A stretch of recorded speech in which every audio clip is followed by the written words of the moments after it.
So I'm about an hour away from my house, and we're gonna see if we do some game hunting. There's a place called Centre Video Jeux in Granby, Quebec. This might be a video, this might not, but we're gonna see if I can find anything today. Atari shirt. Maybe we'll find some Atari, some NES. We'll see what they have for sale. So let's go.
In another store now. This is a discount store. We're gonna see if I can find anything. I picked up one thing that I'll show you after. It's already in my cart. The cart's been taken away by somebody. But here's some of the toys or retro inspired toys.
after stop was this game store, well, antique store I should say, right here.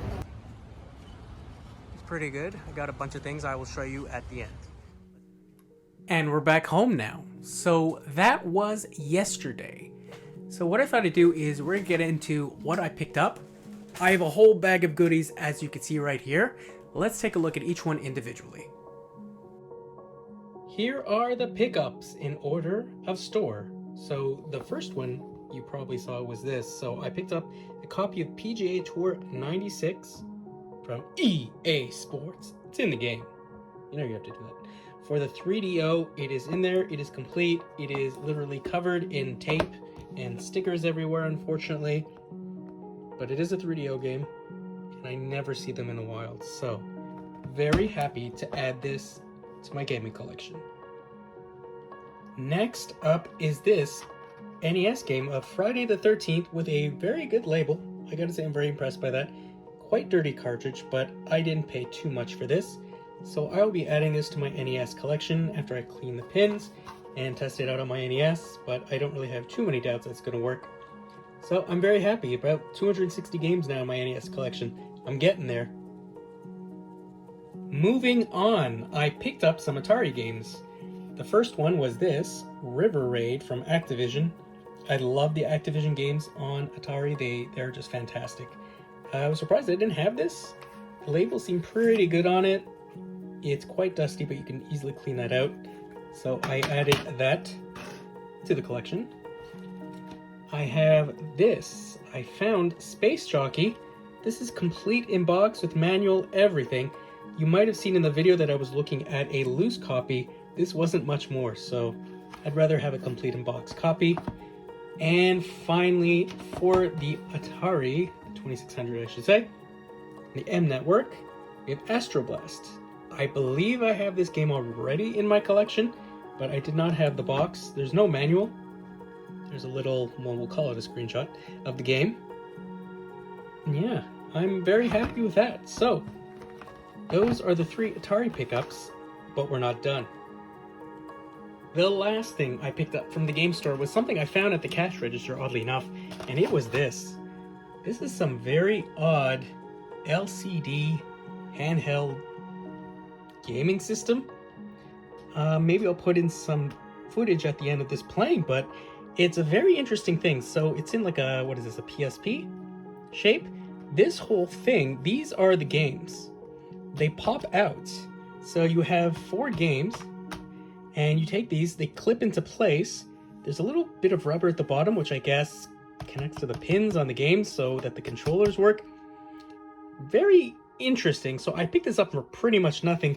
The packaging is very yellowed. It is very cracked. We already opened it up to test. Definitely does not look like that. But yeah, so was not planning on getting this. Apparently this is for 3+. But when I saw it at the cash register, it just really intrigued me. So adding this to the collection. In one of the clips, you saw me go to that, it's not a secondhand store, but it's, it's a lower cost store, we'll call it. And I found one of these at the counter. I've not tested it yet. It is a Thunderbolt 3 to Thunderbolt 2, so USB-C. There you go. So it was about a third of the price that they usually go for from Apple. It is in there. It was probably a return, I'm assuming. So yeah, why not? I could always use another box adapter. At the last stop, it was the antique store. I picked up a whole, well, we'll call it a whole bunch of different things. So first of all, were these cards. So I picked up 4 different packs of cards. We have over here a Nintendo game pack, Donkey Kong, which I believe is the oldest one here. Then we have Turtles, the second series, I guess, of the cartoon, and the movie one. The age of some of these, this is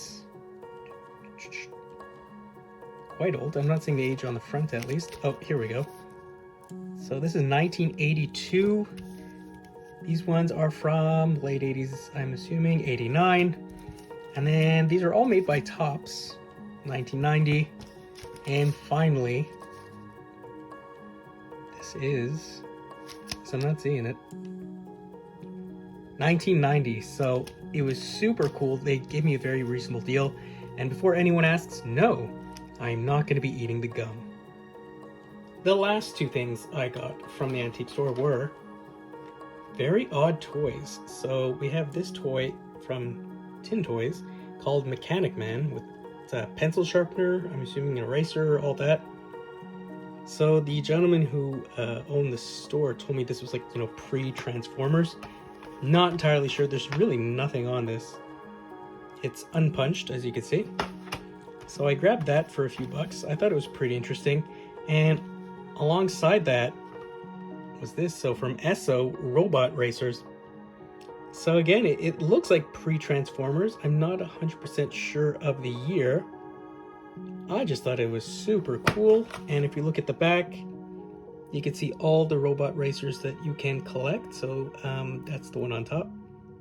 And Liftor, Mighty Man, Dromo, Surffinder, Command Van, Wagon Master, Accelor, and Proton. And there's a picture of all of them together. So supposedly these were made by Esso in the 80s. I've never seen it.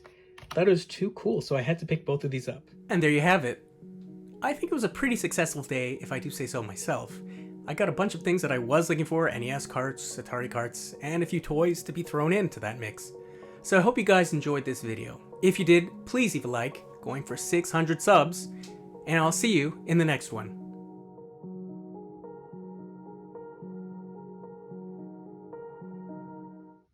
Here is the unit. It has Championship on the Sea installed. As you can see, I put in the batteries. I do have the battery cover. I just wanted to show you that the batteries are changeable. So we're just going to put this here and we're going to turn it on. So very different from, let's turn that off. Very different from what's shown on the back. Let's click reset and start. Quiet you. And yeah, so you are that in this game, at least, as you can see. And then you're supposed to shoot the airplanes on top. To replace the game, it's pretty simple. So there's this little tab here that holds it in place. I push it in, and you could probably see little pins, I guess, on the cartridge. And they make contact with this rubber right here, which is pretty ingenious, actually. And if we take that game out of the way, we can put in Ball Star Challenge First soccer game, and it just clips in like that in the back. We'll put it down, turn it on, and yeah, so it seems to work. Click reset and then start. Turn off that awful sound, and then this one's a little more confusing about which one I am. But yeah, it just works like that, and the controls actually sync. I don't know how I describe it, but they control the game perfectly fine. And then you can turn off your game, go back here and say, I don't want to play this. Push this in and hope you're not breaking anything. If it will come out. Take that out. And then we could swap around the games as we wish. Clip it in. And then simple as that.